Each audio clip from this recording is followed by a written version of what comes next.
Itu kurang lebih kita diskusi. Saya berikan waktu terbentang luas untuk kita bisa bertukar pikiran. Saya perkenankan, jika ada yang bertanya langsung silahkan. Jika ada yang ingin tulis pakai kertas, maka silahkan. Saya pun tidak keberatan untuk menjawab dengan kertas. Silakan. Bismillah. Assalamualaikum warahmatullahi wabarakatuh. Salam. 2 pertanyaan Ustadz. Silakan. Pertama terkait Al-Fatihah.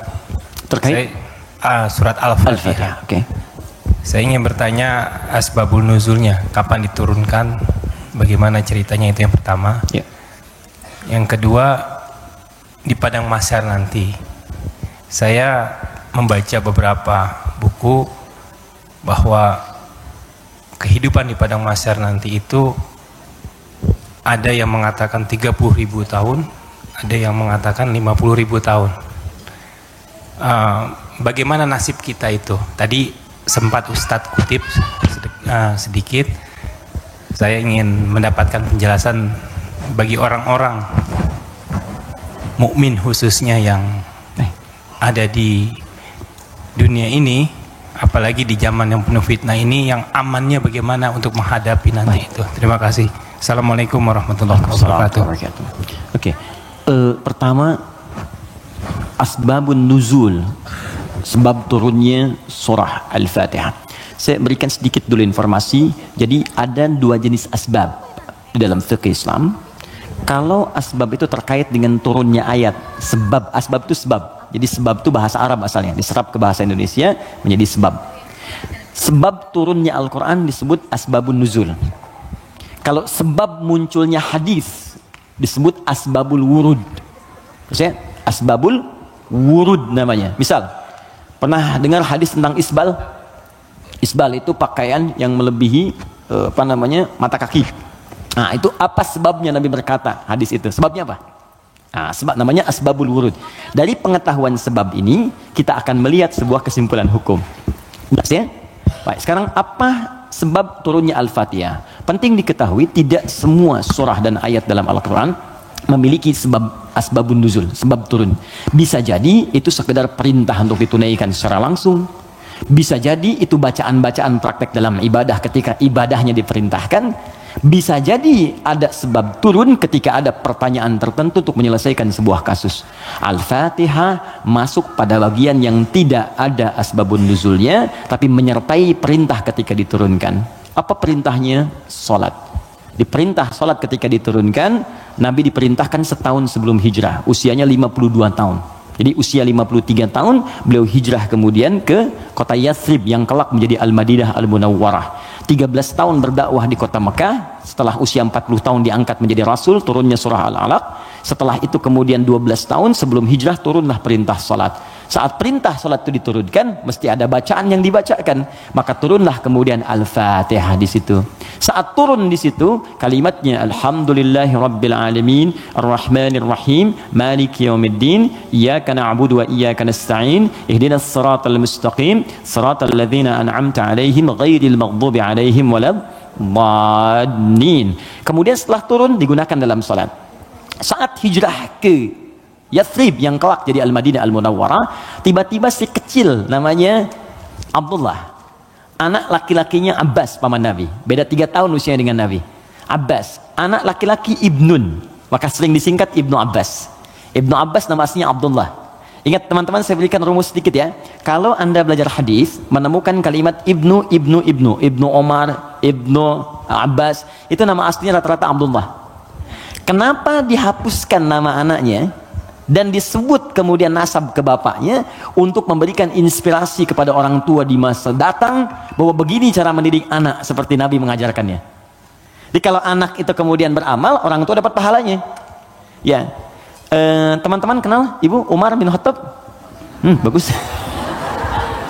Oke, baik. Belum ditulis sudah kelihatan kenal Umar bin Khattab, luar biasa.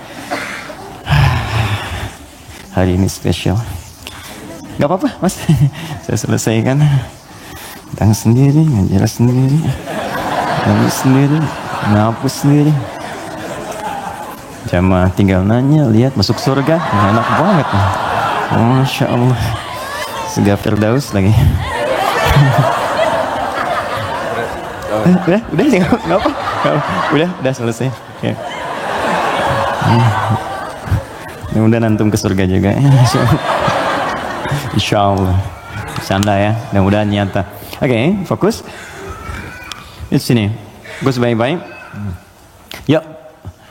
Tadi kita katakan Abdullah misalnya, Ibnun itu anak laki-laki, nggak pakai ini, nggak pakai kepala, gini, Ibnun. Disingkat jadi bin. Bin itu anak laki-laki. Ya, dibuang ininya jadi bin, dipindahkan harakatnya ke sini. Jadi asalnya begini, Ibnun. Kasrah itu sesuatu yang pecah, kecil. Bunyinya lembut, gitu. Ya, makanya perempuan seringkali menggunakan kasrah. Anta, tapi perempuan anti. Ka, perempuan ki. Jazakallah khair. Semoga Allah berikan kepada anda pahala. Ka itu untuk laki-laki. Jazakillah khair itu untuk perempuan. Awas ya, akhwat, penting itu diketahui. Karena saya pernah mengajar pakai batik, pakai peci. Setelah selesai, Ustaz terima kasih memberikan pengajaran. Jazakillah khair gitu ya. Saya masih pakai peci itu. Ya nggak apa-apa lah gitu. Oke. Nah, ibnatun perempuan. Ibnatun anak perempuan. Ini boleh kita hapuskan. Kalau kita hapus ini, yang depan ini, begini, ini dihapus, maka harokat ini pindah ke setelahnya. Geser. Ini ke sini jadi bi, ini ke sini jadi en, bin. Yes? Ini kita hapus, pindah harokatnya ke sini di bi, ini ke sini geser. Bint. Ini bint, maka ini terbuka jadi binti. Ingat? Aisyah binti Abu Bakar. Binti itu maksudnya anak perempuan. Makanya ada Isa bin Maryam. Loh kok bin Maryam? Betul, Isa anak laki-lakinya Maryam, karena Maryam nggak punya anak perempuan. Jelas ya? Nah, di ilmu hadis, kalau ada ayah bisa mendidik anak dengan baik, maka nanti sebagai penghargaan bagi orang tuanya, nama anaknya akan dihilangkan, tidak disebutkan, cukup binnya saja nama ayah disebutkan. Umar punya anak namanya Abdullah. Ketika Umar didik dengan baik, saya ini kan pejuang, saya ini bersama Nabi, saya harus punya anak yang jadi ahli fikih supaya meneruskan perjuangan saya. Bapaknya cukupkan di mana-mana Nabi, anaknya nanti meneruskan ilmunya Nabi. Maka didik oleh Umar. Kalau anda ke Madinah, ini Raudhah, ini masjid yang pertama awal-awal, sekarang karpetnya hijau semua. Kemudian di sini pintu Babus Salam, di sini makam Nabi, di sini mimbar. Ini pintu Baqi, di sini bab Jibril, pintu 46, bab Jibril. Nah, di sini ke awali, di sini ada Baqi, di sini rumah istri-istrinya Nabi semua. Di depan pintu Jibril, bab Jibril. Ya, jadi kalau ada Sayyidah Aisyah, kemudian Sayyidah Zainab binti Jahsy, Saudah binti Zam'ah, semua istri Nabi tinggalnya di sini, depan ini persis. Kemudian di sini, ini ada Abu Ayyub Al-Ansari, Umar bikin rumah di sini. Bikin satu kamar untuk anaknya Abdullah, dihadapkan langsung ke tempat Nabi. Untuk belajar dari Nabi sebelum datang ke majlis ilmunya. Jadi kalau yang lain nunggu di majlis ilmunya Nabi, kalau anak Umar diajarkan oleh bapaknya sebelum Nabi bahkan ke majlis ilmu, sejak keluar dari rumahnya itu bisa melihat bagaimana Nabi jalan, bagaimana Nabi nengok. Makanya anaknya Umar banyak meriwayatkan hadis dari sejak kecil, meriwayatkan 2.800 hadis. Anaknya Umar. Siapa yang punya wasilahnya? Bapaknya. Untuk menghargai bapaknya ini, Abdullahnya dihilangkan di sini, maka disebut nama bapaknya Ibnu Umar, Ibnu Umar, Ibnu Umar. Seakan pesan kepada orang tua di masa datang, kalau kita ingin mendapatkan kebaikan dari Allah, maka didik anak kita dengan baik, kelak orang tuanya pun akan dikenang. Setiap hadisnya kita bahas satu, bapaknya ikut mendapatkan pahalanya. Itu poinnya. Ya. Nah, tadi Al-Fatihah itu tidak ada asbabun nuzulnya. Kemudian ketika sampai di Madinah, Ibnu Abbas, anaknya Abbas, ini persis sama juga. Abbas itu pengusaha, teman-teman. Pengusaha besar, sebelumnya terjebak dengan riba, dibebaskan oleh Nabi. Tinggalkan riba, kata Nabi, dibebaskan. Dan dahsyatnya ketika ribanya ditinggalkan, awal-awal kan turun tuh, setelah itu naik 2 kali lipat dari sebelumnya. Ribanya hilang, omsetnya naik 2 kali lipat. Nah, beliau sadar saya ini sibuk, tapi di balik kesibukannya, bayangkan loh, paman Nabi, kerabat Nabi, muslim, mukmin bersama Nabi di surga, sibuk berbisnis, tapi masih punya waktu untuk datang ke majlis Nabi. Setiap akhir pekan datang ke majlis Nabi ke Sufah, belajar. Karena itu ketika Nabi wafat, Abbas ini sudah mendapatkan 200 hadis. Bayangkan pebisnis hafal hadis 200, itu kan luar biasa. Kalau Quran gampang, hadis itu tak mudah, 200 hadis.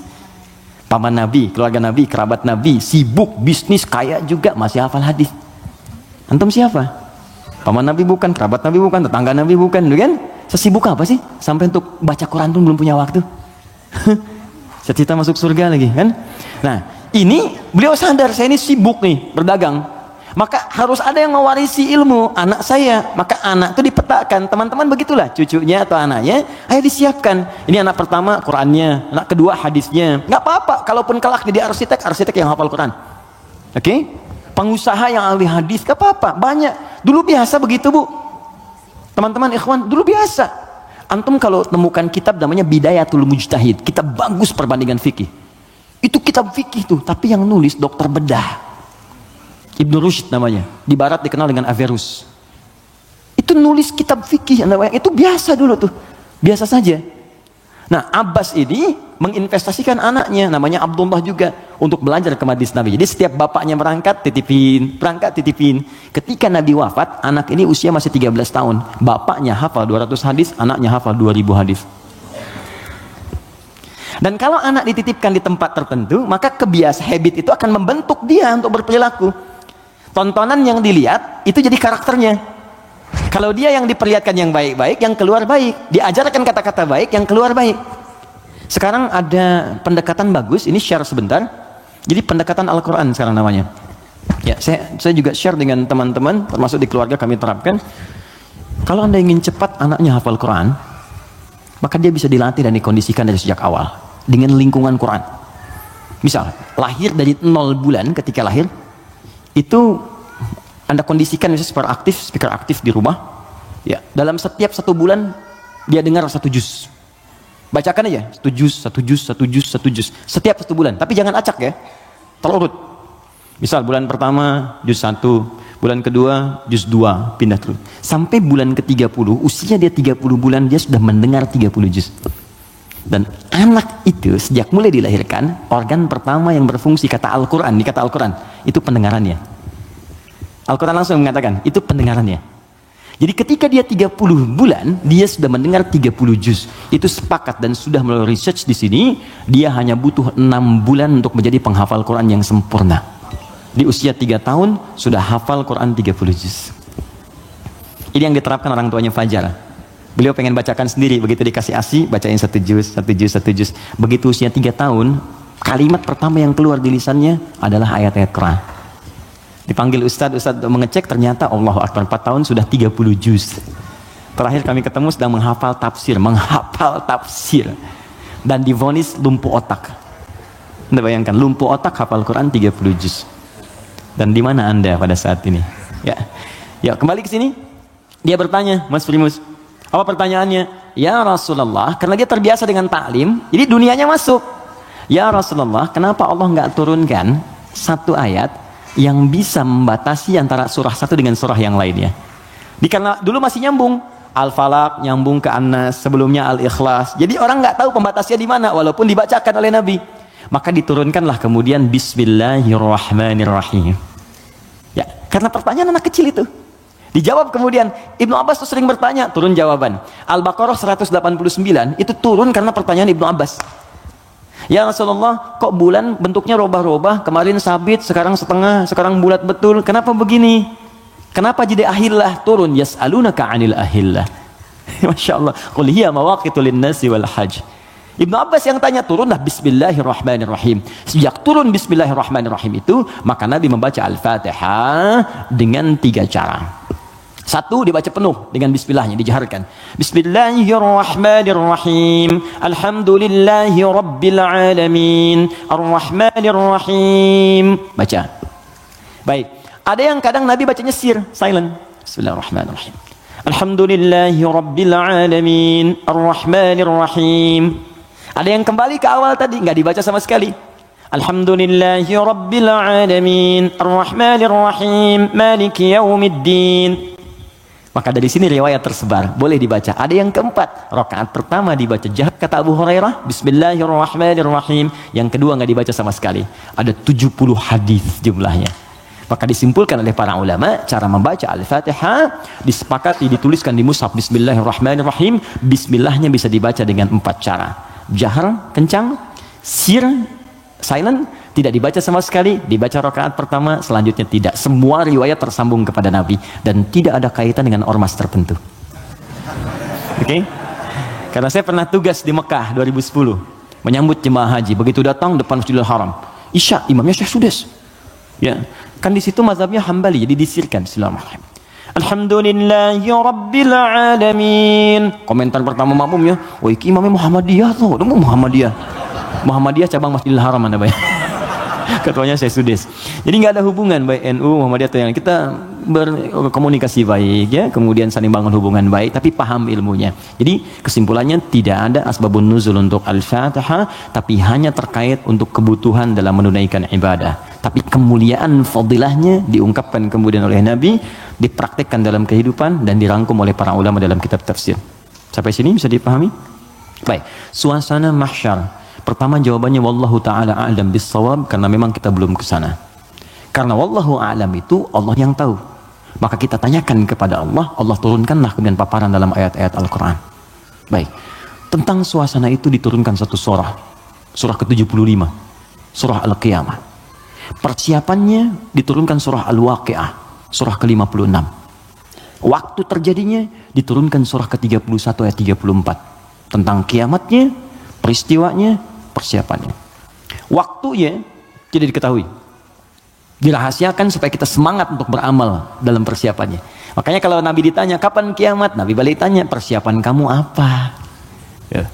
Jawaban Nabi, jangan sibuk pikirkan kiamat, sibuk pikirkan amalan dirimu untuk ke situ. Karena kiamat pun dirahasiakan oleh Allah supaya kita semangat untuk beribadah menyambut itu.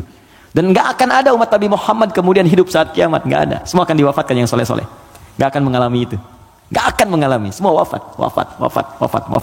Maka turun Quran surah ke-31 ayat 34. Innallaha indahu ilmus sa'ah. Sungguh hanya milik Allah pengetahuan tentang waktu tepatnya terjadi kiamat. Sa'ah. Tuh, diksi Al-Quran itu indah sekali. Kiamat itu kan di Quran banyak. Malik yaumuddin kiamat. La uqsimu bil yaumil qiyamah yaumul qiyamah. Yaumul ba'ts, hari kebangkitan. Tapi ketika menunjuk waktu pakai sa'ah. Innallaha indahu ilmus sa'ah. Sa'ah itu kalau sekarang jam. Di jam itu ada menitnya? Ada detiknya? Ada. Bahkan sampai ke menit detiknya hanya Allah yang tahu. Di sini ada 5 hak prerogatif Allah. 5 yang tidak diketahui oleh siapapun, bahkan even itu malaikat. Makanya di hadis Muslim nomor hadis ke-8, malaikat bertanya pada Nabi, mata sa'ah, kapan terjadi kiamat? Kata Nabi, mal mas'ulu anha bi'a'lama minas sa'il. Yang ditanya tidak lebih tahu daripada yang bertanya. Anaknya yang dekat dengan Allah, yang tahu. Nah, ini ingin menegaskan bahkan saya pun malaikat yang paling dekat dengan Allah nggak tahu kapan terjadinya. Apalagi dukun yang kemudian tiba-tiba ada di bumi. Ya, ahli langit pun nggak tahu masa ahli bumi kemudian tiba-tiba bisa menerawang. Ya, makanya kalau ada yang mengatakan kiamat akan terjadi tanggal sekian, bulan sekian, tahun sekian, udah abaikan aja. Ya, itu paling gampang, sudah jauhi. Saya di Garut dulu tahun 99, itu menjelang tanggal 9, bulan 9, tahun 99, tersebar isu akan terjadi kiamat. Sebagian ada yang sepi tuh, sepi di pasar Garut tuh, Tarogong sepi apa. Saya bilang kenapa nggak pada beraktivitas, isu kiamat menyebar. Tiba-tiba nggak terjadi, diundur katanya ke tahun 2012.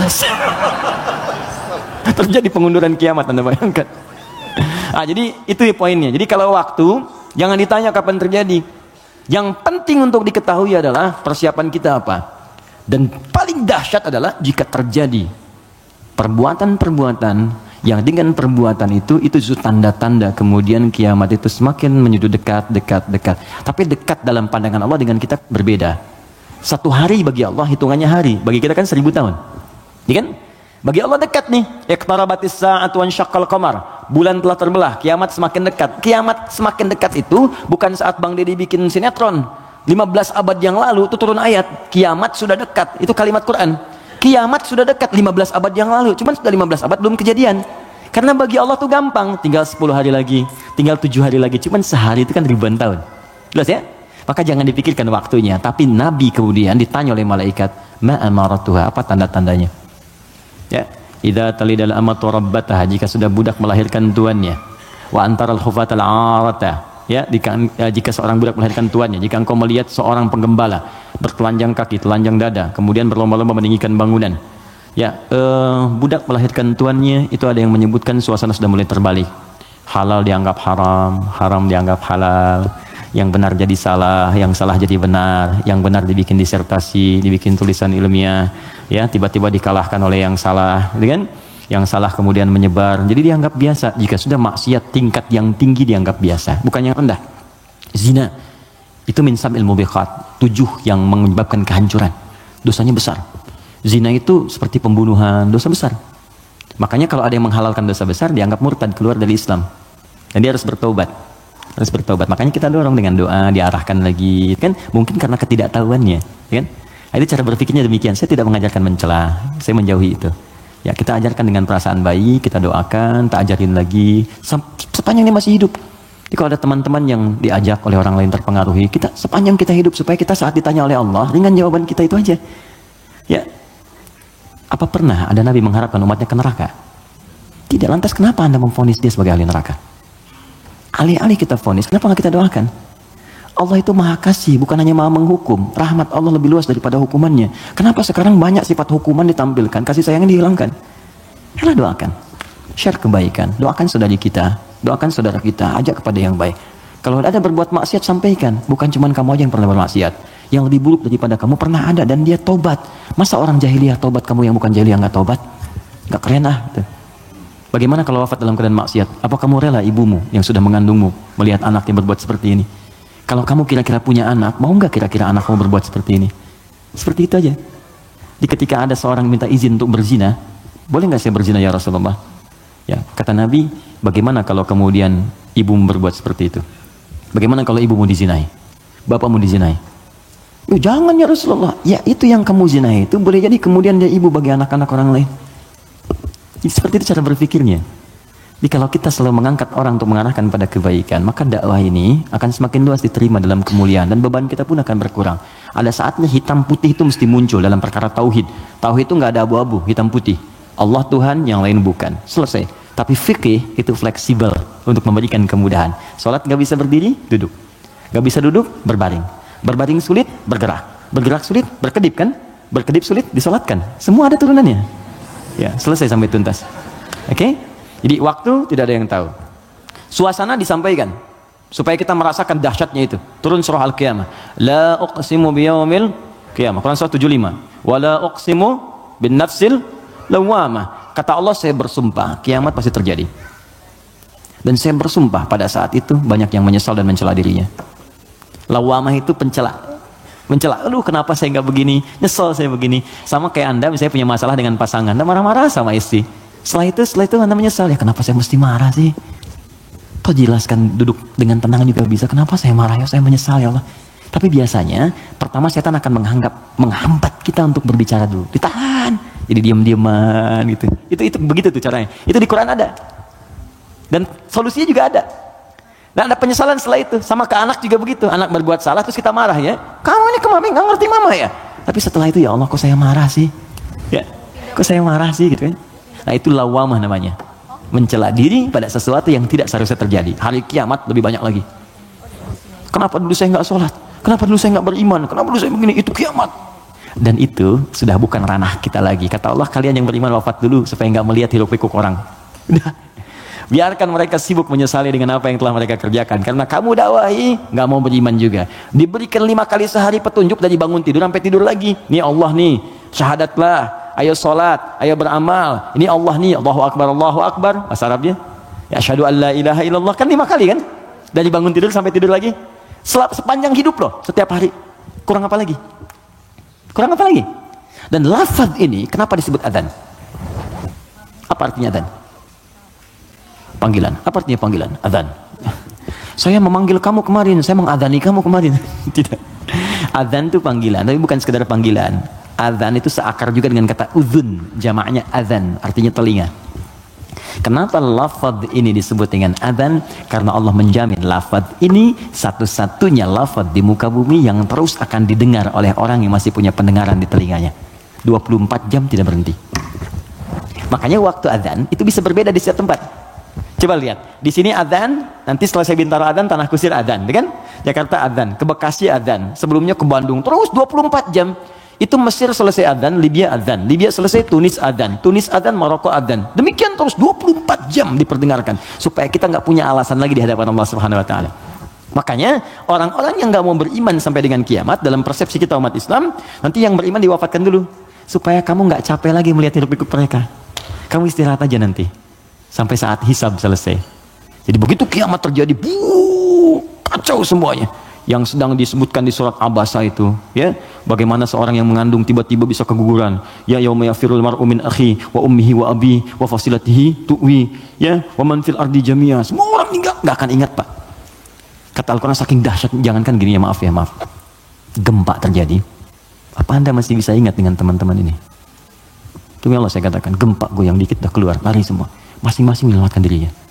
Dalam bahasa Arab sekali gempa disebut zilzal. Kalau digoyang, idza zulzilatil ardu, sekali. Ya, sekali, kalimatnya sekali. Zulzilatil ardu itu artinya goncangannya menghancurkan yang atas, hancur semua ke bawah.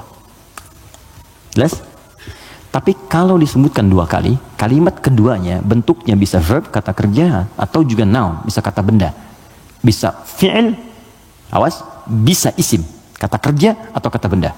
Fokus. Kalau kata kerja diulang 2 kali. Idza zulzilatil ardu zulzilat. Kalau kata benda untuk menunjukkan suasana hancur semua bendanya pakai kata benda zilzal. Idza zulzilatil ardu zilzalaha. Kalau disebutkan 2 kali, itu bukan yang atas hancur ke bawah, tapi yang di bawah naik semua ke atas. Push. Kata Allah, kalau semua orang sudah nggak peduli dan menganggap biasa gempa-gempa dengan skala-skala tinggi yang menghancurkan yang atas hancur ke bawah, sudah nggak peduli, dianggap biasa. Udah jadi berita aja, gempa Ambon sekian, gempa Palu sekian, gempa Aceh sekian, gempa, sudah biasa. Nanti saya akan datangkan gempa yang tidak biasa, yang membuat semua orang baru merasakan apa yang terjadi. Saya naikkan semua yang dibawa ke atas. Wa akhrajatil ardu athqalaha. Baru orang berkata, wa qala al insanu malah. Ini ada apa ya? Ada apa ya? Anda ini dikasih gempa biasa aja, yang biasa, itu semua keluar, lari. Bursa efek keluar, yang di pegawai ini keluar, pekerjaan kantor keluar semua karena ketakutan. Nanti mau lari kemana? Karena yang di bawah ini diangkat ke atas semua. Puh. Saat itu kita sudah nggak ada. Karena orang beriman oleh Allah tuh diistirahatkan. Istirahat dulu aja, biar hancur semua dulu. Terus baru dibangunkan lagi, muncul lagi. Itu di surah Qiyamah. Al-Qiyamah, suasananya di Abasa ada. Terus cara berbekalnya, bukalah kemudian surah Al-Waqi'ah. Makanya sering kita diminta baca Al-Waqi'ah. Kan berurut tuh, 55, 56, 57 kan? 55 apa? Ar-Rahman, kan? Nah, jangan dibaca saat pernikahan aja, ya. Saat lamaran baca Ar-Rahman. Sekarang tuh keren, tapi saya senang bagus-bagus sekarang pakai Al-Quran, ya. Sampai ada seorang kiai kedatangan 3 orang, ya, untuk melamar putrinya, cantik, bagus, soleha. 3 orang datang melamar, pertanyaan pertama Quran. Anda siapa namanya? Saya Anas, Pak. Bagus, baca surat Anas. Anas. Ya bagus katanya. Yang kedua siapa namanya? Saya Torik, Pak. Ya, baca At-Torik. Baca bagus ya. Yang kedua belum disuruh udah pucat tuh. Adik siapa namanya? Saya Imran, Pak. Tapi dia pintar. Tapi panggilan sehari-hari kulhu, Pak. Ya Allah, udah sini. Oke, jelas ya Mas Bima? Oke, jadi baca surat Al-Waqi'ah untuk berbekal. Wa ashabul yamini wa ashabul yamin. Yang pegang tangan di tangan kanannya saat kiamat itu enak banget, tinggal menikmati surganya. Ada yang pertamanya sabiqun, yang duluan masuk surga. Tapi mereka golongan sedikit. Jangan diratapi, ya sedikit saya nggak masuk. Bukan, masuklah ke dalam golongan sedikit itu. Nanti ditafsir di ayat lain, bagaimana cara masuk ke dalam golongan itu? Ditafsir di An-Nisa, Quran surah keempat ayat 69, paling kanan pertengahan. Wa may yuti'illaha wa rasul, siapa yang mau taat kepada Allah dan Rasulnya, fa ulaika ma'al ladzina an'amallahu 'alaihim, maka mereka akan disertakan dengan golongan sedikit. 4 spesifik, 4 golongan saja. Minan nabiyyina, dengan semua nabi. Jadi ada orang yang tinggal di surga sekomplek dengan semua nabi. Dari Nabi Adam sampai Nabi Muhammad SAW. Enak tuh. Kamu tinggal di mana, akhi? Surga biasa. Tangganya siapa? Ya, depan saya Nabi Ibrahim. Masya Allah. Belakang saya Nabi Musa. Samping kiri saya tuh ganteng-ganteng Nabi. Dulu kan ente nonton ganteng-ganteng serigala. Ini ganteng-ganteng Nabi. Nabi Yusuf. Kanan saya Nabi Muhammad SAW. Nah, itu yang bisa menyatu dengan itu 3 golongan. Ya, siapa dia? Siddiqina wasyuhada'i wassalihin. Siddiqin itu orang jujur. Yang dimaksud jujur di sini adalah jujur mempraktekkan bimbingan Quran dimanapun dia berada. Anda misalnya aktif di dewan, kata Quran jujur, praktekkan jujur, benar, jaga kebenaran, tawadhu, sabar, praktekkan semuanya. Sampai gak apa-apa, capek itu wajar. Capek itu emang dunia untuk capek. Dunia itu tidur aja capek. Sementara aja. Nanti kalau sudah selesai, tenang kita. Dunia ini capek, sedang tidur dibangunin capek. Nanti kalau udah selesai, nggak akan bisa dibangunin lagi. Bener? Memang tempatnya capek, baru tidur, bangun lagi. Ntar kalau udah tugas kita selesai, beres, tinggal nunggu aja akhirnya begitu selesai. Wah enak, nggak akan bangun lagi. Kalau udah selesai, dibangunin juga percuma, nggak akan bangun. Nah udah istirahat, waktunya tiba. Nggak apa-apa, capek dulu aja. Ada waktunya kita tinggal menunun dan mendapatkan apa yang kita telah tenun selama ini. Tenun di dunia, dan panen saat kita kembali kepada Allah. Makanya orang-orang baik itu saat meninggal itu ditampakkan pahalanya. Sehingga itu ya betul. Nah, jadi saat mendapatkan itu, penampakan pahala, tenang dia, nyaman. Karena nyaman itu udah nggak ingat meninggal. Karena nggak ingat itulah perasaannya tenang, seakan-akan tenang, nggak sadar, udah lepas dari rohnya. Itu ada di Quran di surah ke 89 ya, di 89 di ayat ke-27 sampai 30. Al-Fajr. Ya ayyatuhan nafsul mutmainnah irji'i ila rabbika radiyatan mardiyah. Hei jiwa yang sedang tenang ya tenang aja, tenang ngelihat pahalanya. Banyak ya Allah, alhamdulillah. Lagi tenang-tenang begini tiba-tiba diambil ya nyawanya. Selesai. Irji'i ila rabbika radiyatan mardiyah. Cepat pulang ke sini kepada Rabbmu. Aku ridha dengan amalmu, engkau pun akan ridha dengan pemberianku. Fadkhuli fi ibadi, engkau masuk dalam golongan hambaku terbatas. Wadkhuli jannati, aku siapkan surga untukmu dari sekarang. Semoga kita diberikan bagiannya insyaallah. Assalamualaikum Ustaz, Assalamualaikum. Bagaimana caranya untuk mempunyai self control yang baik? Saya merasa saya selalu mendapatkan apa yang saya mau, tapi ada satu kendala sehingga saya tidak bisa mendapatkan hal tersebut. Bagaimana supaya saya bisa mengendalikan ego saya? Baik, ada dua caranya. Pertama, Al-Quran menganjurkan untuk merenungkan setiap tindakan yang kita lakukan, akibatnya akan seperti apa. Merenungkan akibat dari sebuah tindakan disebut tadabbur namanya. Dari dabara, sesuatu yang di belakang, tadabbur. Jadi kalau mau berbuat, difikirkan dulu. Ya. Makanya ada kisos di Islam. Kisos itu diturunkan sebetulnya untuk merenungkan. Sebelum berbuat, rasakan hal yang sama saat Anda kemudian mendapati itu. Turunlah Quran surah kedua, Al-Baqarah, dari ayat 178 sampai kemudian ayat ke 182. Sebelum sampai kemudian di ayat 183-nya untuk puasa. Di rangkaian ayat itu Allah menyampaikan ketika Allah buka dengan kalimat kutiba alaikumul qisasu fil qatla, nanti Allah sampaikan walakum fil qisasi hayatun ya ulil albab. Hei orang-orang yang masih punya pikiran, saya turunkan kisos ini sebetulnya supaya kamu merasakan kalau kamu berbuat begitu bagaimana resikonya. Makanya turun, cubit lagi. Kemudian pukul lagi. Kalau ada yang bunuh lagi. Jadi tahu resikonya supaya merasakan kalau punya akibat begitu bagaimana. Di pelajaran pentingnya bukan karena kisosnya, kata Allah itu bisa menjaga nilai kehidupan. Jadi kalau orang tahu kalau mencoba membunuh akan dibunuh lagi, dia gak akan membunuh. Gitu. Kalau orang tahu merasakan rasa kesakitnya dicubit, dia gak akan nyubit. Karena itu kata Quran, bahasa paling damainya adalah pikirkan dulu sebelum berbuat. Apa akibatnya? Nah sekarang coba teman-teman yang egonya gak bisa dikontrol misalnya kan, coba pikirkan dulu. Kalau kira-kira orang lain menerima perlakuan seperti yang Anda lakukan sekarang, bagaimana rasanya? Anda diperlakukan begitu seperti apa? Istri mau marah sama suami mau marah sama istri, sebelum marah pikirkan dulu, kira-kira kalau saya marah bagaimana perasaannya? Kalau saya dimarahi bagaimana rasanya? Itu yang pertama. Kalau itu belum bisa meredakan sedikit karena memang setan menguasai, maka Nabi berikan jalan. Pertama, fasta'idz billahi minasyaitonir rajim. Istighfar dulu. Minta kepada Allah supaya dijauhkan dari setan. Kalau bahasa doanya, Rabbi inni a'udzubika min hamazati syayatin wa a'udzubika ayyahdurun. Kalau bahasa kitanya, saya nggak hafal Ustaz bahasa Arabnya, boleh pakai bahasa Indonesia. Ya Allah, mohon lindungi aku dari pengaruh setan sekarang ya Allah. Jangan sampai dia hadir menguasai jiwaku. Ya, kalau belum reda, sedang berdiri, duduk kata Nabi. Duduk belum selesai, berbaring sebentar, pikirkan dulu. Belum tenang, wudu, karena api hanya bisa dipadamkan dengan air. Pelan-pelan. Yang terakhir, kalau belum mempan juga, perhatikan bahasanya, indah sekali. Bagaimana kalau sangat Anda sedang tidak bisa mengontrol ego itu, lalu Anda berbuat maksiat, Anda wafat. Itu aja. Itu rumus di Quran surah ke-67 ayat yang kedua. Walladzi khalaqal mauta wal hayata liyabluwakum ayyukum ahsanu amala. Dialah Allah yang menciptakan kehidupan dan kematian supaya menguji yang masih hidup supaya banyak berbuat baik. Artinya kalau sedang berbuat maksiat, pengertian terbaliknya, coba pikirkan Anda akan wafat.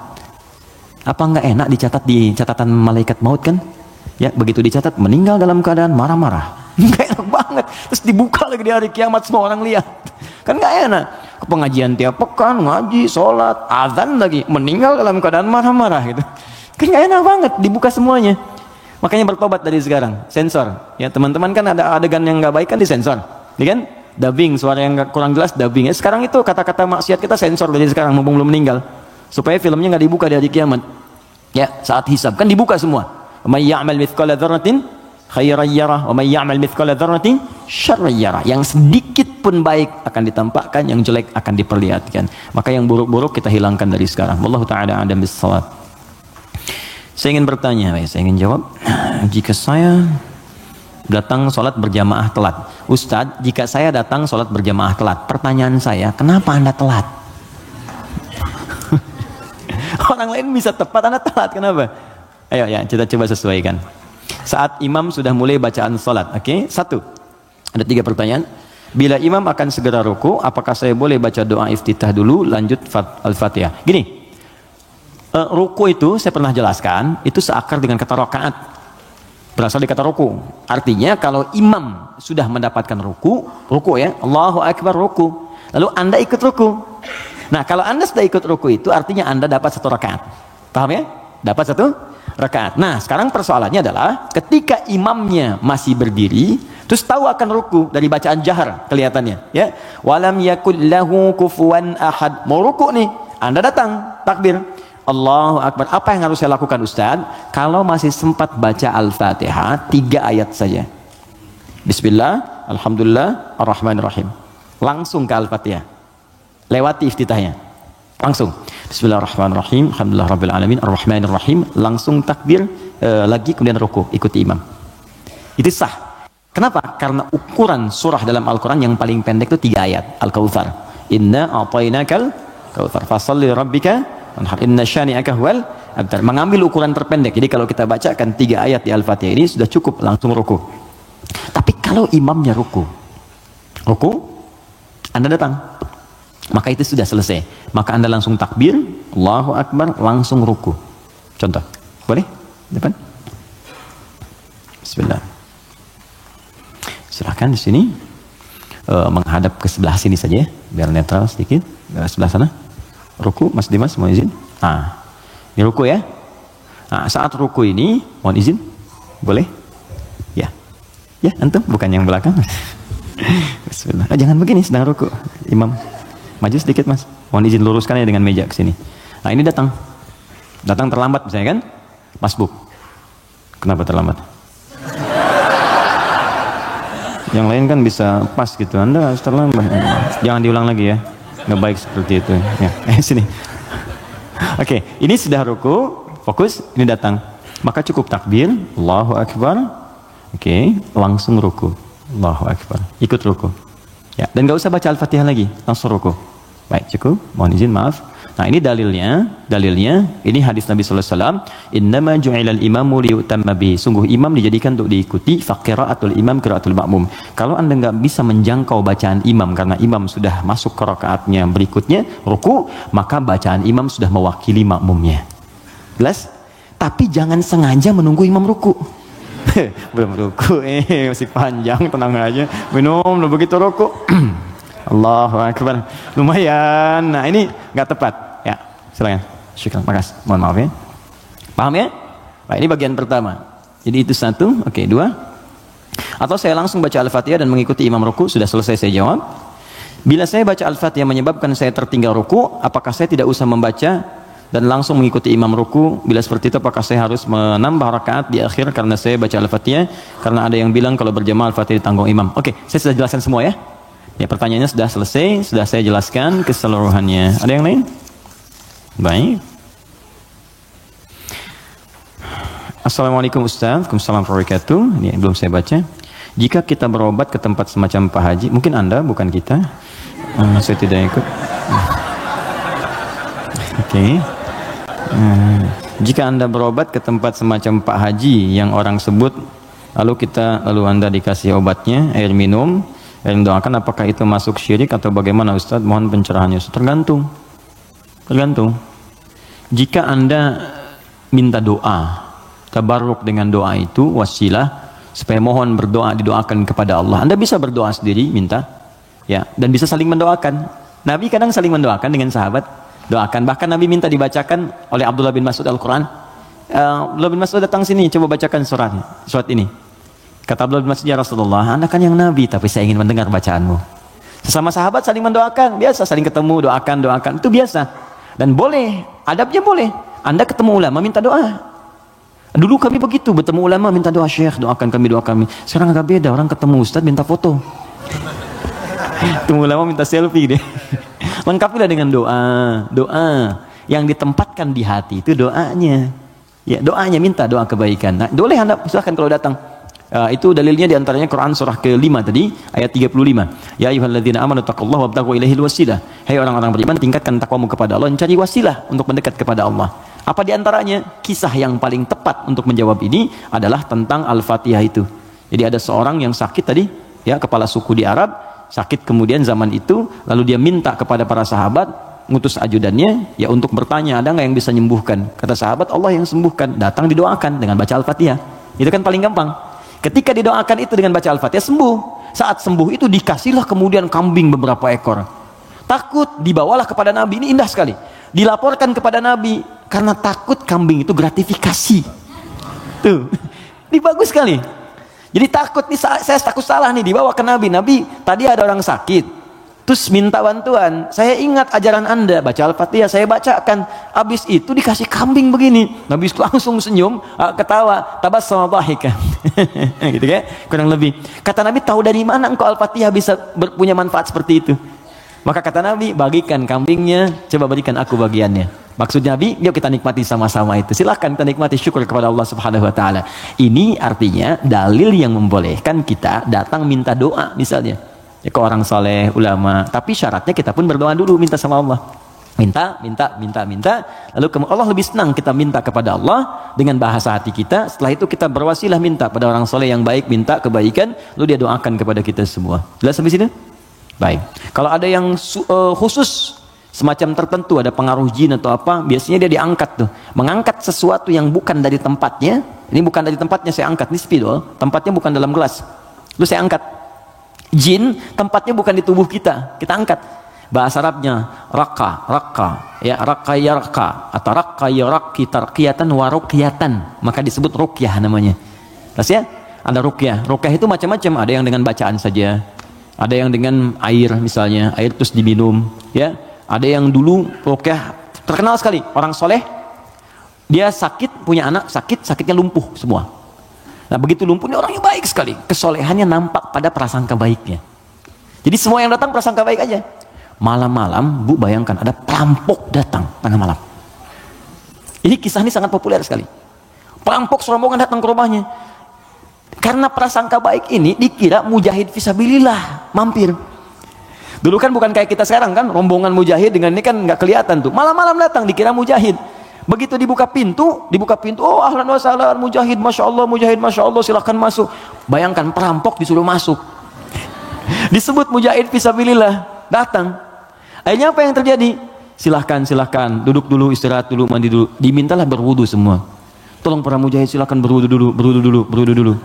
Ya, wudu supaya apa? Salah satunya, ternyata di bawah keran itu dia simpan bejana untuk menampung air wudu mereka. Ini kisah nyata, benar terjadi. Jadi bukan rekaan, di kisah nyata sampai riwayat kepada kita dan valid riwayatnya. Jadi orang-orang salaf dulu.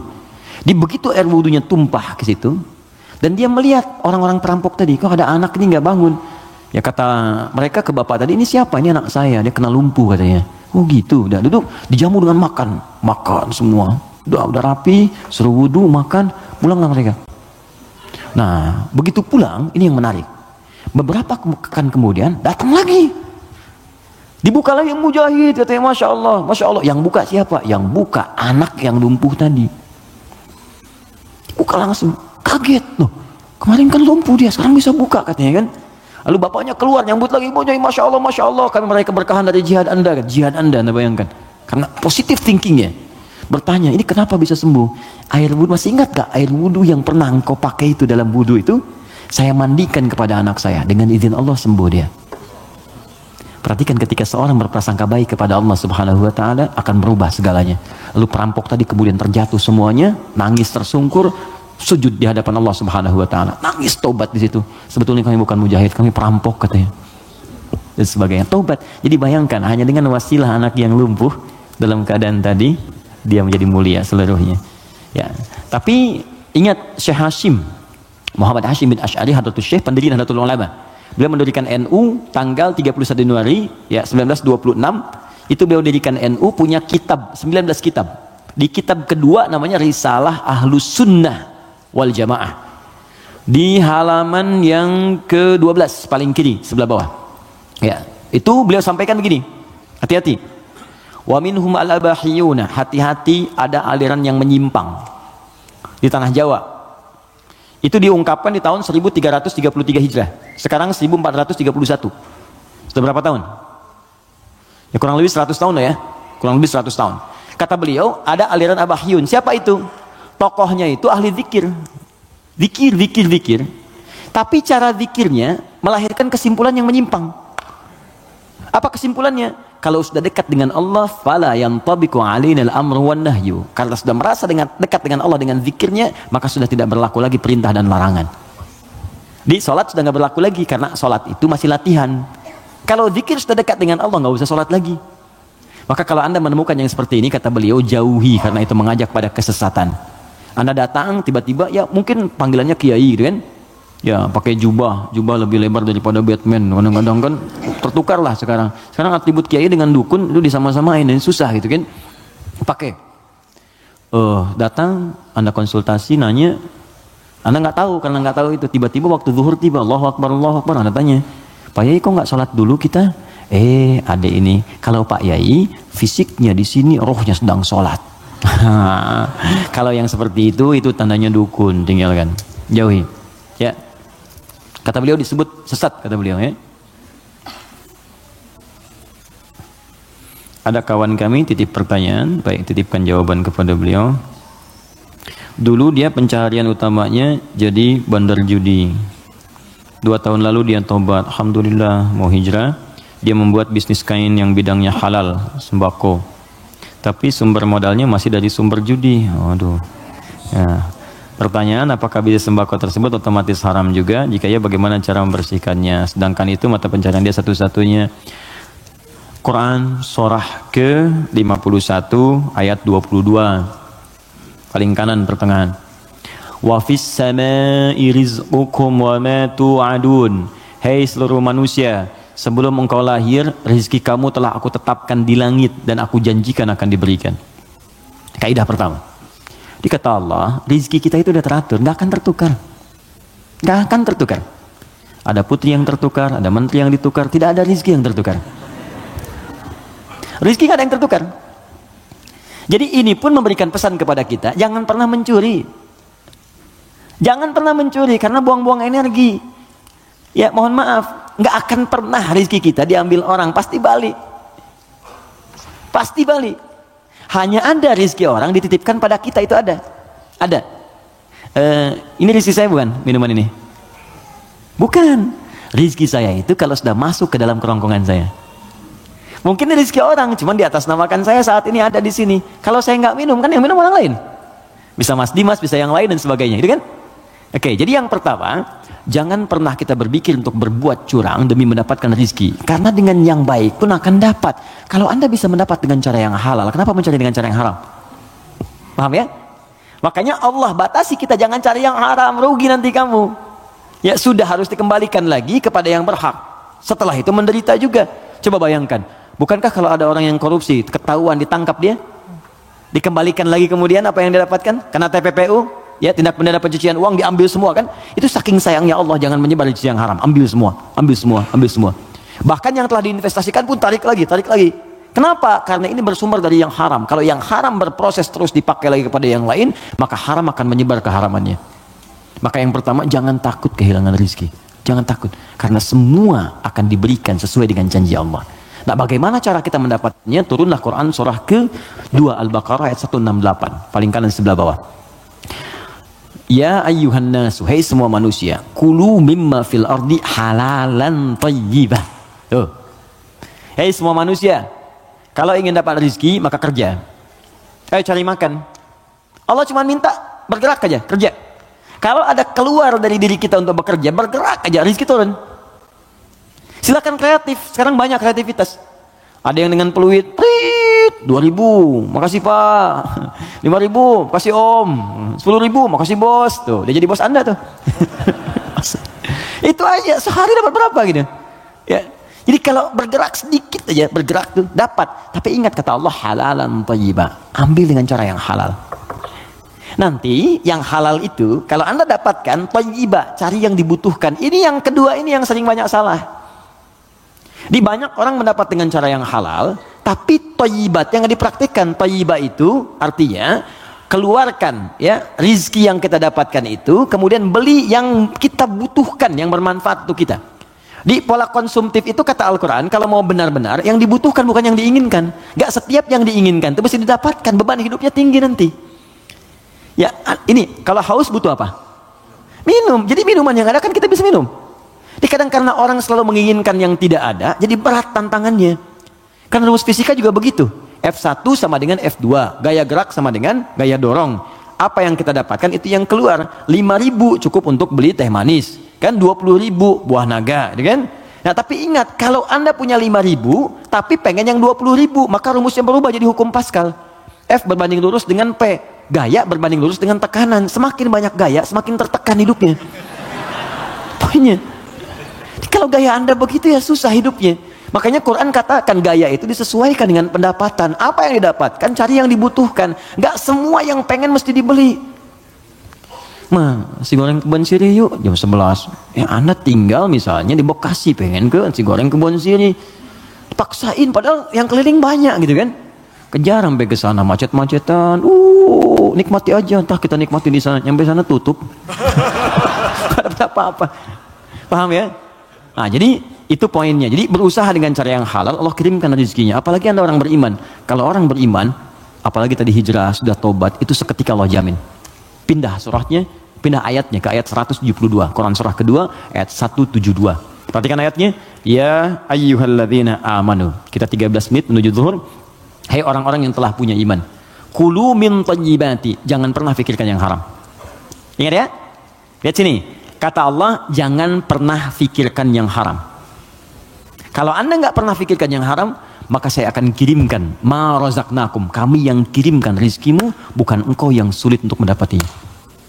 Jadi orang beriman tuh kalau nggak pernah fikir yang haram, Allah cepat datangkan. Datang. Nanti berkahnya ditambah. Kalau berkah sudah tambah, dapat 100.000 pun sebulan cukup. Saya pernah ke Telas namanya. Telas tuh habis, di Google aja nggak ada. Anak saya yang kecil pengen gembala kambing, jadi dia dengar kisah Rasulullah menggembala kambing, pengen kambing, kita bawa ke sana. Di situ Pak Ibu, ada penggembala yang sebulan itu cuma dapat 100.000. Tapi Allahu Akbar, saya berapa kali datang, lihat, merenung, netes air mata. Itu setiap datang, Pak, yang nggak ada tuh ada gitu. Musim buah ada buah, ikan dikeluarin semua, jamu kita. Terus saya tanya, di mana kambingnya? Di belakang katanya. Saya lihat kan, wah begitu dilihat bersih, putih, bersih, dirawat bersih. Tapi yang heran, itu mulutnya ditutup pakai potongan aqua. Yang ada yang setengah liter itu kan, yang ditutup itu cukup ke mulut kambing. Terus saya tanya, ini kenapa ditutup? Ini sakit kambingnya? Bukan sakit Gus katanya, bukan sakit. Kenapa? Ini kambing baru kami bawa dari tempat kami beli, kami tutup di sana mulut kambing itu dengan potongan aqua supaya di jalan dia tidak memakan yang bukan haknya. Itu saya berhenti dan keluar air mata saya. Saya bilang, saya mengajar hampir tiap waktu, kamu yang praktekkan. Banyak orang mendapat surga tapi Anda yang paling layak. Saya tutup mulut kambing ini supaya nggak makan yang bukan haknya. Banyak orang hadir taklim, menjaga lisannya begitu sulit. Dia jarang taklim, kambingnya pun ditutup mulutnya. Untuk tidak makan yang haram. Makanya rezekinya Allah kirimkan. Baik 100.000 gitu. Gak pernah mengeluh ceria gini. Ada lagi orang penghafal Quran. Wah itu dahsyat itu juga. Jadi kalau Anda kunjungi, istrinya akan berkata, Alhamdulillah ya Allah Ustaz, Allah tuh baik sekali. Abi diberi rezeki banyak banget. Banyak tuh sebulan dapat 500.000. Banyak banget. Kalau Anda kunjungi itu ikan keluar, buah keluar. Apa kerja istrinya? Ngambil suluh di sawah, duduk, bikin, nyiapin ini. Tahu Anda? Istrinya hafal Quran 7 riwayat. Suaminya 30 juz. Anak-anaknya hafal Quran semua. Kalau kita membangun kedekatan dengan Allah tuh, yang lain kecil lah. Kecil. Bahkan saat harta itu datang tuh kita malah sibuk, nggak pakai itu gitu. Dah, kasih. Saya tuh kalau belajar ulama kita dulu tuh, Masya Allah. Ya, kayak Haji Nur Ali tuh, di Bekasi ada jalan kayak Haji Nur Ali. Itu Pak, Ibu kalau taklim beliau, ada amplop datang tuh kasih banyak tuh. Itu nggak banyak orang tahu. Malamnya dijajarkan begini. Santinya dikumpulkan. Buka katanya, buka. Ada yang 5.000, yang 1.000, 10.000 sebagainya. Itu nggak pernah diambil oleh beliau. Kata beliau, ini 10.000 tolong berikan ke madrasah sana. Yang 5.000 anak yatim. Yang 1.000 janda-janda sekitaran ini. Santuni semua. Hidupnya berkah. Jangan takut, kalau Anda bisa mendapatkan yang baik, kenapa mesti berjudi? Nah, kalau Anda bisa berbuat yang halal, kenapa mencari yang haram? Kalau Anda bisa jadi orang soleh, kenapa berbuat salah? Tinggalkan yang buruk tadi. Nah, kalau pernah bertobat dan hijrah, alhamdulillah, pertahankan tobat dan hijrah itu. Hijrah itu artinya meninggalkan total yang buruk-buruknya, termasuk tadi hasil judinya. Yang dipakai modal, jangan dipakai modal. Sudah, keluarkan. Bagaimana cara mengeluarkannya? Cara mengeluarkannya adalah berikan kepada yang sosial yang umum sifatnya. Setelah itu Anda coba bekerja. Kalau memang nggak ada sama sekali, Anda bisa gunakan itu untuk sementara, untuk mendapatkan sesuatu yang lebih baik. Jadikan misalnya cari kerja, untuk dapat kerja itu boleh dalam keadaan darurat. Nanti setelah mendapatkan yang baik-baik, cukup itu ini keluarkan. Sambil pertambah sedekah, tambah infaknya, keluarkan zakat kalau sudah masuk ke dalamnya. Itu seperti itu akan menutup yang kurang-kurangnya. Walakum ru'usum ma qad salaf. Ya, yang dulu-dulu akan ditutup oleh Allah. Sudah selesai semuanya. Yang sekarang akan dibuka. Tapi kalau Anda jadikan andalan itu, maka itu tetap akan menanam perasaan buruk di dalam jiwa kita. Jadi kalau harta kotor itu masuk ke dalam tubuh kita, jadinya begini. Quran surah 6 ayat 25. Wa fi adhanihim waqra. Dia akan beredar dengan darah. Kalau masuk ke telinga jadi daging, dia akan menutup sumber kebaikan. Kalau ke mata, awas. Wa ala absarihim ghishawah, akan menjadi penghalang. Nanti kalau masuk ke dalam tubuh kita, fi qulubihim marad, ada penyakit, maka lengkaplah khatamallahu ala qulubihim wa ala sam'ihim wa ala absarihim ghishawah. Kalau dimakan oleh keluarga, maka jadi bara neraka nantinya. Andanya mungkin merasa biasa, anak-anak mulai sulit diingatkan sholat, mulai sulit baca Al-Quran, mulai sulit menghafal dan sebagainya. Maka saran saya, kita doakan, kemudian kita support, jangan jadi cerita. Siapa teman kita itu?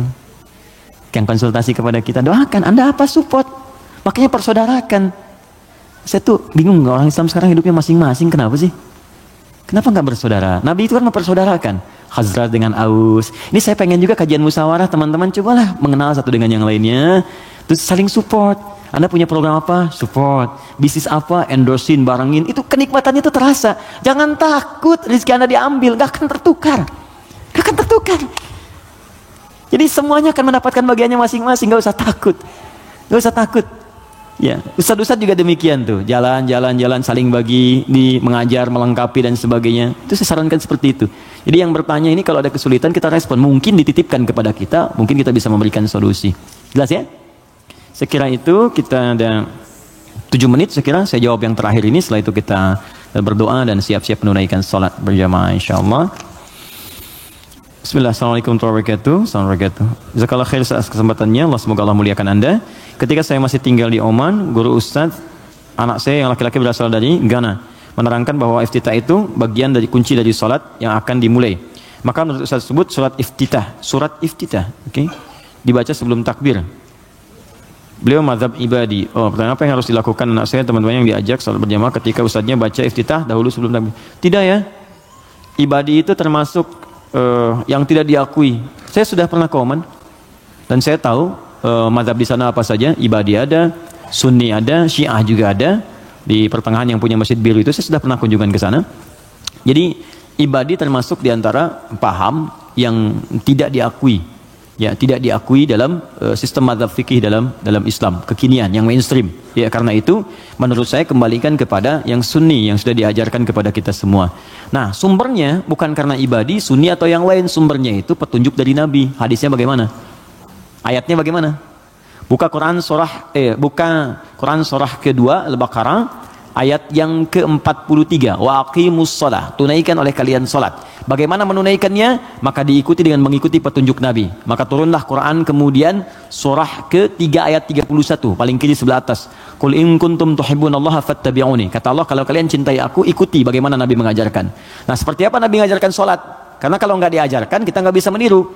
Maka buka hadis Muslim nomor hadis 397, buka Al-Bukhari nomor hadis 711. Dari kisah siapa? Sahabat Abu Hurairah. Siapa yang menunjukkan? Khalid bin Rafi' Az-Zuraiqi. Bagaimana bunyinya dari Nabi? Bunyinya kurang lebih begini. Ya, idza qumta ilas shalah, kalau kamu pengen sempurna salatnya, asbighul wudu, sempurnakan wudu. Wudu sempurna. Wudu dulu. Tsumastaqbilil qiblah, menghadap ke arah kiblat. Menghadap ke kiblat.